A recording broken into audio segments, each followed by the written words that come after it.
Hello, impressive listeners, and welcome to a new episode of Live Your Impressivity Show, the show where you boost your skills for personal and professional development with journaling. I'm Alex Badita, I'm the journaling coach, and I am your host. And today I am really excited to welcome our new guest, Eugene Loc.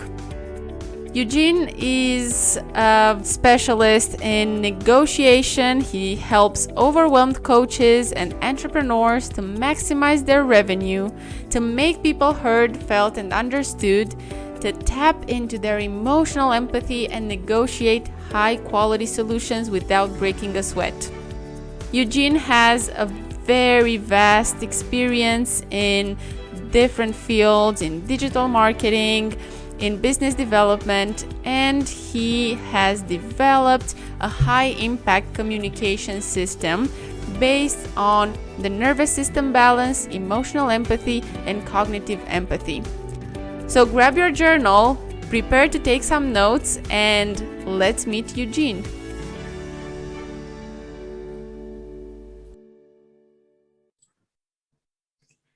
Hello, everyone, and welcome to a new episode of Live Your Impressivity Show. And today I am really excited to welcome my guest, Eugene, and he is joining us all the way from Thailand. Is that right, Eugene? You're absolutely correct. Thailand, Pattaya. That is so awesome. And I think the best way of working now in this international environment is to actually be able to be in exotic places. So very well, very well done. So from the bio and the introduction that you've heard earlier, you know that Eugene has so many talents and skills and so many gifts that he offers to the world. And since our season with the podcast, Live Your Impressivity Show now, is a little bit more focused on leadership and how journaling can support business and leadership skills, I was really intrigued to learn about the negotiation skills that are taught by Eugene in a very unique manner. And from our previous conversation, I learned so much that I wanted everyone to hear about it. So thank you so much, Eugene, for coming in to share with our listeners today. And I would really like to start by going to, the first thing that comes to mind when we talk about negotiation, because I think everyone associates negotiation with sales, which is, of course, very important in any business. I am wondering, how can I, or anyone who is listening right now, be it a leader, a manager, an entrepreneur, how can I be a better negotiator? How can I maximize this skill set? Fantastic. Well, Alexander, thank you for having me here. And you mentioned a couple of important points that I think worth expanding on, like negotiation. Big part of negotiation in everyone's understanding is sales, which is not necessarily true. So perhaps a better way to describe what negotiation really is and have this definition is negotiation is pretty much every conversation that have I want and I need inside of it. As soon as you hear I want or I need, you're in negotiation. Whether it's your 6-year-old son or 92-year-old grandma, you are in negotiation. So this is a sort of a unique, spin on what negotiation really is and how in the past 3 to 4 years has been really redefined by one of the big names in FBI, in CIA, and other incredible communicators, that are expanding and building on these skills. That's awesome, and really appreciate, clarifying this, because I think it's also, every day in our everyday life, as you said, we're negotiating, just like we're selling, we're selling ourselves in all conversations. We're trying to convince people all the time of something. And sometimes we're even trying to sell something for ourselves, trying to convince ourselves. And I'm actually going to go there into the further question with, how we're negotiating with ourselves. But how can we learn about the skills? What are the skills that I need in order to be a successful negotiator? The skills of negotiation, and you actually mentioned, very important thing, conflict, right? And how can you convince something of someone? And quite often it has sort of a negative connotation, like you have to convince, you have to push yourself through, you have to break them down to get your way, this sort of approach to communications. Well, it doesn't work too well, does it? I mean, there is a big difference between cooperation and collaboration. Right. So cooperation is, maybe a good example would be a boss talking to an employee and saying, I need this and that done by that time.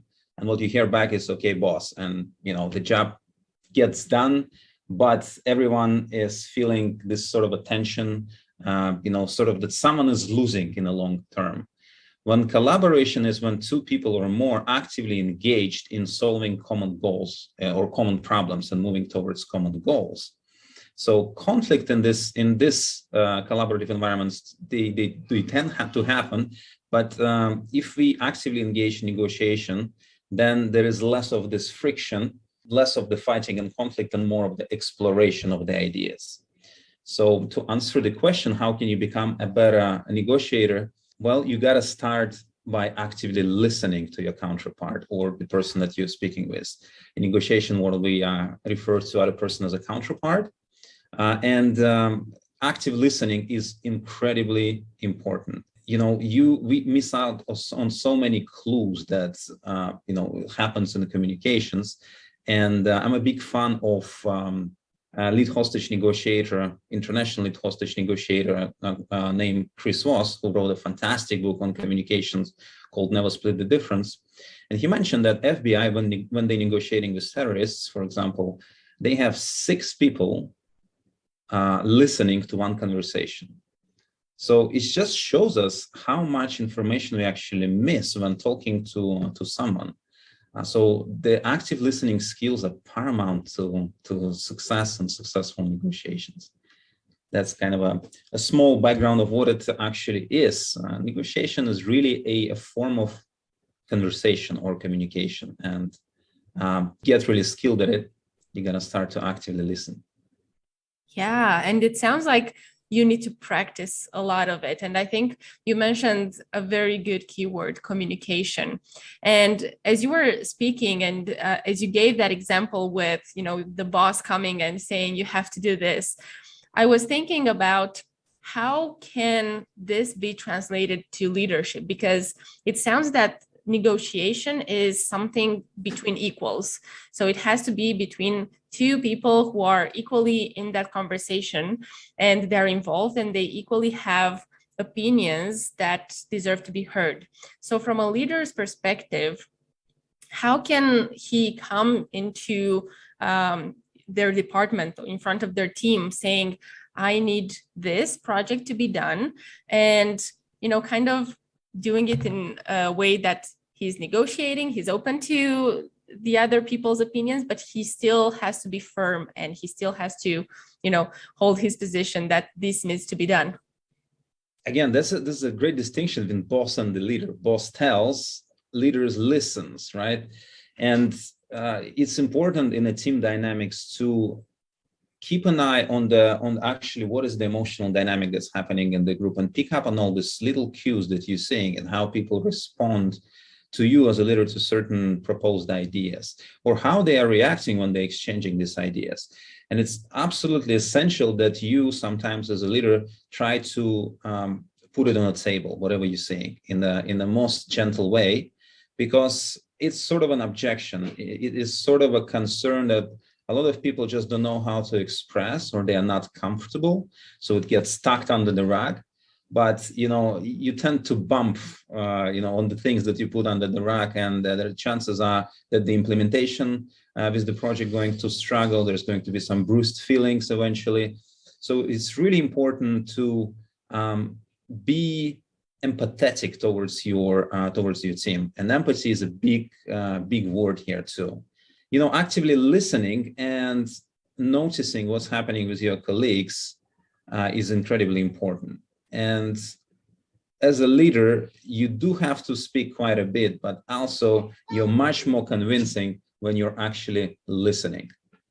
Yes, I think that actively listening is a very, very strong skill to have, especially as a leader, because as you said, and I love that distinction between a boss who just keeps the conversation linear, just him being the sender of the message, and at the other end, the receiver, the team, the employee, rather than having that leadership conversation with your team where you are an equal, you're part of the team, and you actually have that collaboration, communication, conversation. Now, I want to get a little bit more practical from a leadership perspective.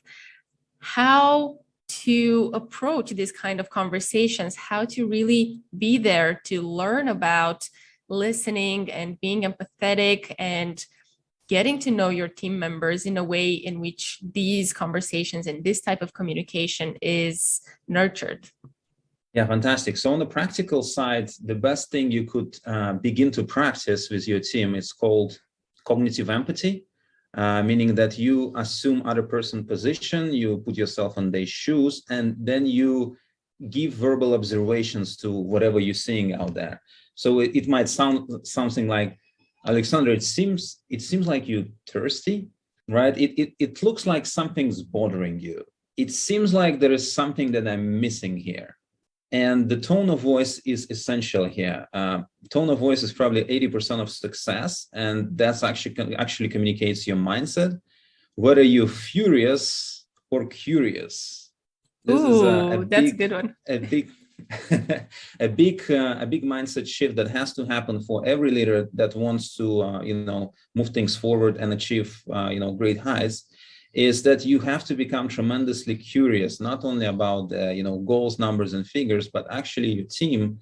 How are they going to perform? What's going to stop them?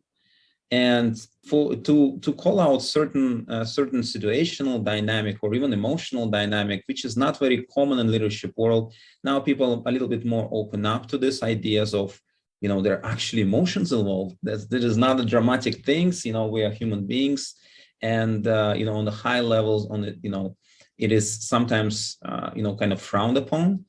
But you could really make a simple observation. It seems like something is bothering you.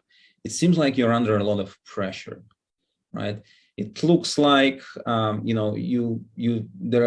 hands are in a lot of things right now. What tends to happen? People open up more and more after that, simply because you notice that there are certain things that's happening with them, and they feel acknowledged. And we all have three basic needs, really. We want to be heard, felt, and understood.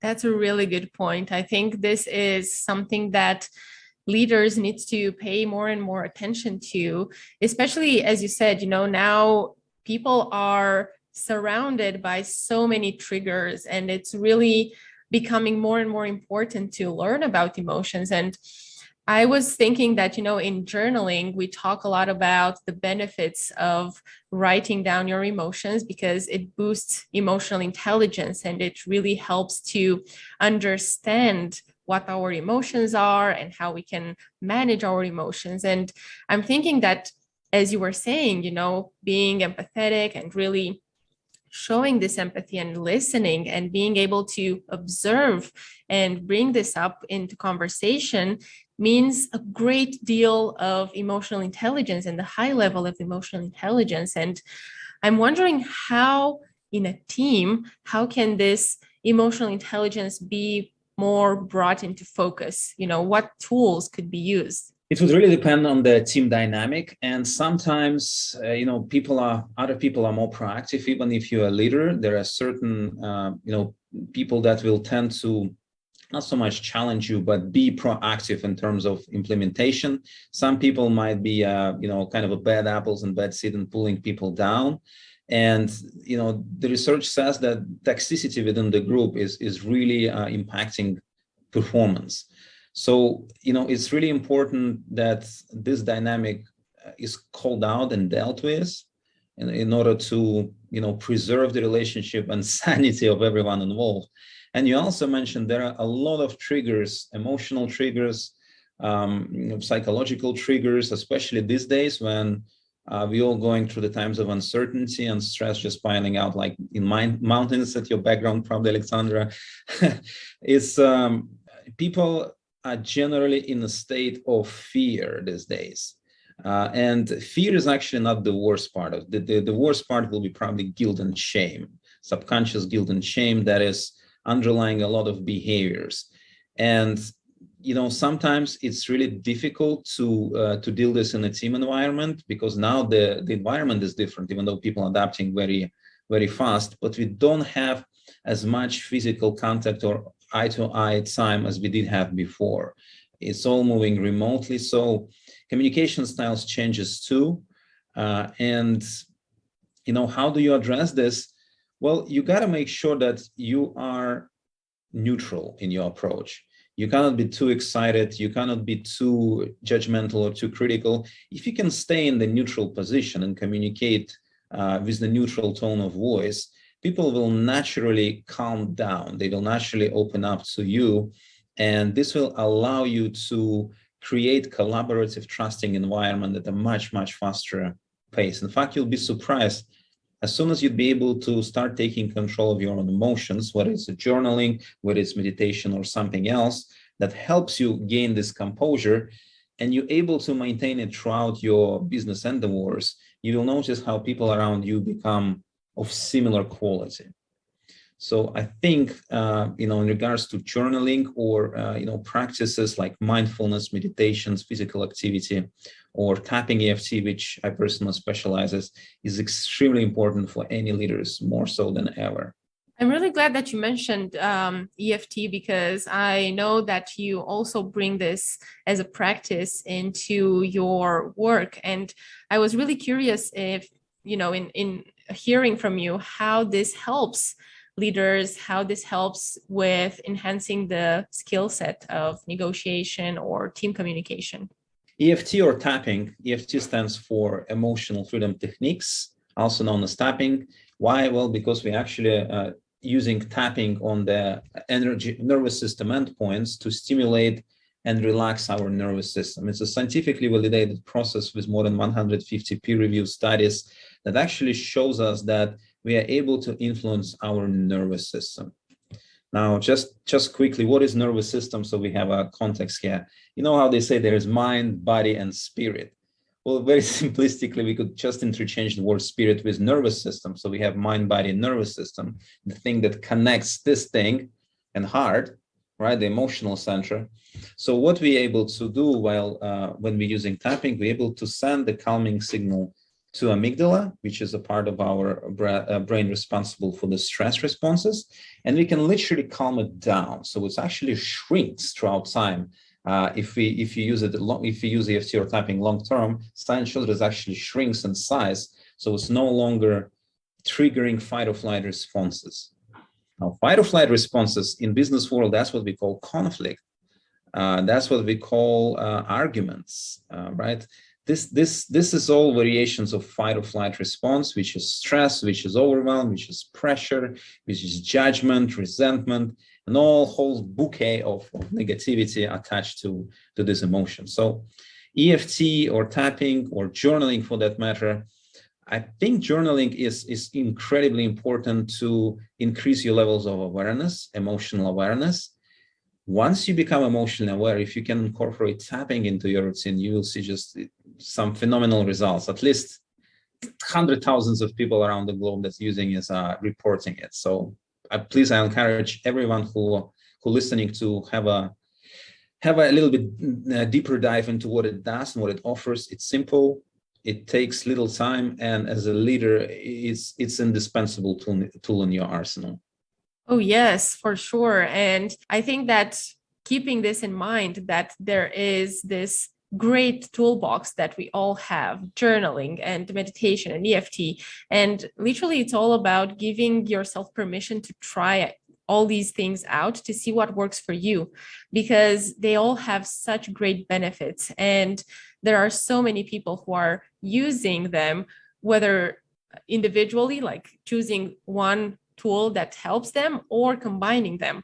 And I love that you mentioned about the benefits that tapping has over the amygdala, because journaling also has some great impact on decreasing the activity in the amygdala. And that's super awesome. When you combine them, I can only imagine how peaceful your inner state becomes, how your nervous system learns to calm down. Because especially, as you said, in business, there is this conflict. We have this exposure to arguments, conflicts, stress, making decisions, and always having to know the answers.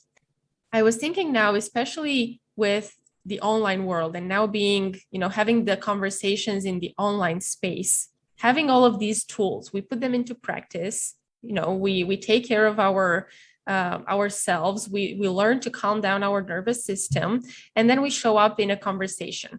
How does the negotiation go in a conversation online versus one that goes face to face? I think face to face, you have a bigger impact, whether it's a positive or negative impact that comes down to your skill set and to your demeanor and the way you conduct negotiations or business conversations. In general, when you present eye to eye or physically, there are other cues that you pick up from the environment. Cameras don't do justice to how much information actually we're missing out on subconscious level, which we are not aware of, but we have this instincts, gut feelings that will help you to guide and navigate through these conversations and understanding your counterpart at a deeper level. Now, advantages of doing it online, you could have your scripts, you could have your tips, you could have your reminders everywhere, you have your notepad, you can type it in, you can do plenty of things to help you conduct these meetings that might not be polite otherwise. So there are both advantages and disadvantages when we are talking about remote work. How can we prepare for this kind of conversation, whether it's going to be online or offline? What is the mindset that I need to have as a leader or entrepreneur going into a negotiation conversation? Yeah, perfect. So the mindset of genuine curiosity is actually hugely undervalued, and simply because you don't just come across it quite often, especially in business world. Everyone have their egos up. Everyone's trying to present themselves in the best possible way, and what it means really, it's you putting your accent on some things while ignoring the other things, so you cannot be authentically you in that moment, and that creates certain tension within you that doesn't allow you to have this sort of a creativity or and being unattached to certain outcomes. So the way I like to kind of explain it is that we have mental real estate. Mental real estate is also occupied by the emotional dynamic. So if you just can ask yourself, meeting is coming, sales conversation is coming, whatever that might be, before this conversation, if you could just measure the intensity level of your distress from 0 to 10, 10 being maximum level of anxiety, tension, worry, fear, whatever that might be, and 0 being completely calm and relaxed. If it's anything about 2, you could look at it as about 20%, more than 20% of your mental real estate is occupied by the negative emotional dynamic that doesn't allow you to put your best self forward. It's coming back to journaling. It's coming back to tapping. It's coming back to taking care of your emotional well-being and being emotionally intelligent starting from the inside. How aware are you with other parts of your minds, other parts of your system, and how are you able to influence it so that you can be fully 100% present, in that meeting, in that sales conversation. In your experience, what is the greatest challenge that someone has, whether it's preparing for a conversation or during a conversation or afterwards dealing with having a yes or a no? What is the biggest challenge that someone has, a leader or an entrepreneur? I think the biggest challenge is perspective.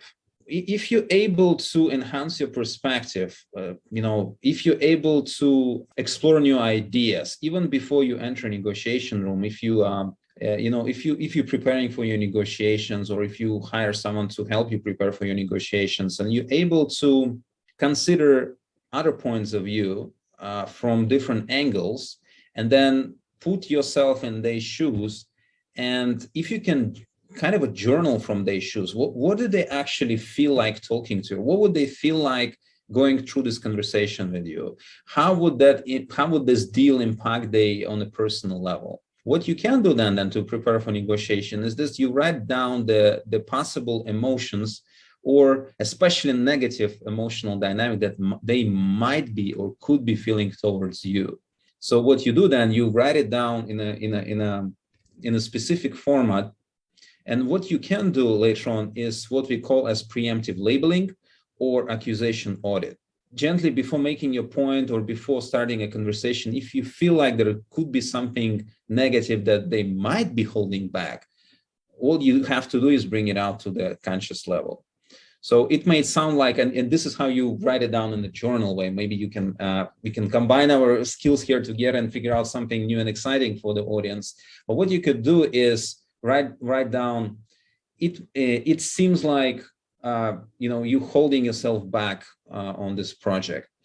It feels like you're guarded here. It may seem like we're ripping you off, for example, right? It may seem like we only care about our side of the deal.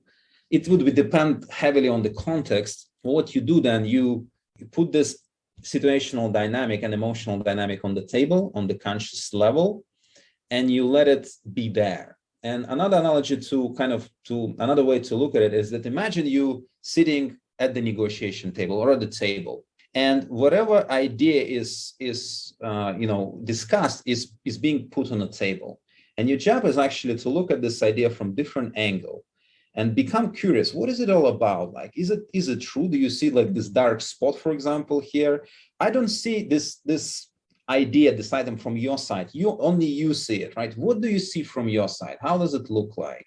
How is it going to impact you if you're going to have this idea, item, proposal, and whatnot? So imagine you being at a negotiation table, and whatever you're discussing, it is object of discussion, and you have to become passionately curious about exploring what's in front of you, whether it's emotions, whether it's situation, whether it's an impact, whether it's result, outcomes, and so on and so forth.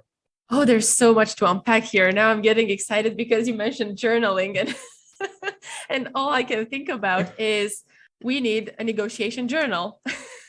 We really think that having a journal to prepare and having the different perspectives and running through these potential scenarios beforehand really gives you the preparation to handle anything that can come up. And even if it's something that you haven't thought about that happens during that meeting, you still have some sort of idea how to approach it because you are already prepared on so many levels. So, okay, let's just brainstorm right now because this just came to my mind about the negotiation journal. So, Eugene, what would you put in a negotiation journal? What kind of exercises, what kind of questions or prompts would you have in a negotiation journal? Well, there you go, Alexander. We just entered collaboration, right? We actively solving, specific problem that we both have vested interest in, I suppose. Yeah, what would I put? What kind of questions? So again, look at this from the position of what is the emotional dynamic in terms of yourself. How do you feel about this, right? And to kind of probe yourself and dive deeper into your own subconscious mind and to pull out those things on the conscious level. Again, very simple. You just ask yourself, it seems like I'm feeling, what would that be? And that's whatever comes to your mind, you write it down, right? It seems like I'm concerned about, and let your mind fill in the gap here. So the same thing comes down to situational dynamic, right? So that would be, in the context of leadership, it seems like some team members have certain reservations about this project, right? It looks like John is not fully committed to do this task, for example, right? So what would be the situational dynamic in within the team or within the project that you're working on? And then from them, you have to write down the outcomes. What would be the desired outcome? It's very interesting because outcomes is a tricky thing. Like if you're getting attached to outcome, most likely you're going to get disappointed. And people, if they attach to outcome, you kind of on the rails then. It's like, this is the outcome, and this is how I go. And you have this tunnel vision, and you're trying to stir conversation towards the predefined outcome, which is not helping you really, because you don't know what's on the table yet. The offer could be much, much more better than you could even anticipate. So staying open and using outcomes as a navigation point rather than the end point is really important. So I guess journaling would really help is that, because knowing certain strategies on how to break this thing down into certain components that would help you identify not only outcomes desired, extra sort of things that you could get or what you could lose. So maybe that part would be really important for leaders and for preparation on, for any conversation. Yeah, I guess I bet you have something to add to this. I'm already seeing this journal coming to life, and literally just having people using these questions. And I hope that you guys listening are taking notes, because these are really, really powerful questions, and you can always just pause and go back to listen to the questions and prompts that Eugene suggested, because these are really good in terms of preparing yourself and also taking into consideration different perspectives and also the outcomes. Because I think there's this balance between, okay, when you go to a conversation, it's a negotiation, so it's 50-50 chances that it goes as a yes or a no. And then, of course, there comes the back and forth between I want this and you want this. So how can we meet halfway? And what I'm thinking now is, how do you differentiate between the mindset of I'm going into this conversation to negotiate, or feeling that I will have to compromise in order to get what I want? So kind of, how do you differentiate between negotiation and compromise? That's a good question. So compromise is a very interesting idea. So for example, let's say the couple is fighting. The wife wants husband to wear white shoes. He wants to wear brown shoes. And now they compromise. So how would that look like, Alexandra? So he would have to wear one brown shoe and one white shoe. No one's going to be happy, really. So compromise it's not something that's really helping anyone in this scenario. What you have to do is you have to come to terms what would be best for everyone involved in a way that move things forward and everyone is engaged actively in implementing the solutions in place. And this comes down to your ability to negotiate. And that's when the outcomes are really important to break down. What is your desired outcome? What is it that you want? But also you need to understand what is your needs and fears and desires are, as well as your counterparts. And if you know their needs, their fears and desires, well, you hold a lot of keys here. And it's not necessarily that your solution is the best. Again, you think that it might be the best, right? But by not exploring more options, you're actively limiting yourself and the potential outcome, the greatness that you could achieve together. And a lot of people and a lot of leaders too, they're looking at immediate impact. How is going to impact this goal, this deadline? And, because we're also wrapped in the stress and anxiety and tension, we forgot to look past it. And what's compromise, if you're trying to compromise, how is it going to erode the relationships down the line? Is it actually worth it? Especially in this day and age when we're all interconnected, when we cannot really no more say bye-bye and you just disappear poof from the face of the earth. We're all here. So that's why I truly believe that the quality of your communications define the quality of your life. I think that's a really good point. And I want to highlight what you mentioned, the question that I think could also go into the negotiation journal. What is the best outcome in which everyone would also be happy to be a part of.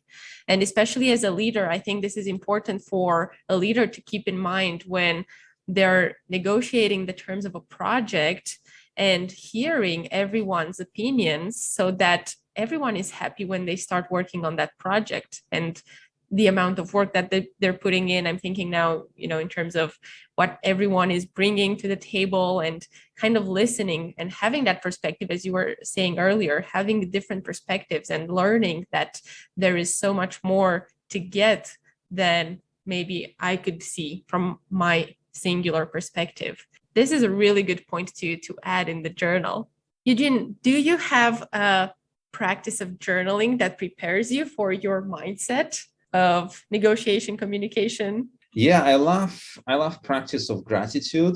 The problem is actually not the tools, Alexandra. I think the problem is implementation. I mean, there are so many fantastic methods and tools to enhance yourself and work on your problems and enhance your performance. It's really the best tool is the one that you're going to use. And gratitude journal, in a very simple term, if you could just write down 3 to 5 pointers of what is it you're grateful about? And you don't have to think hard. You just have to fill out whatever comes to mind. And having this small kind of routine, just a few minutes a day, really sets you up for the day, especially if you do it in the morning.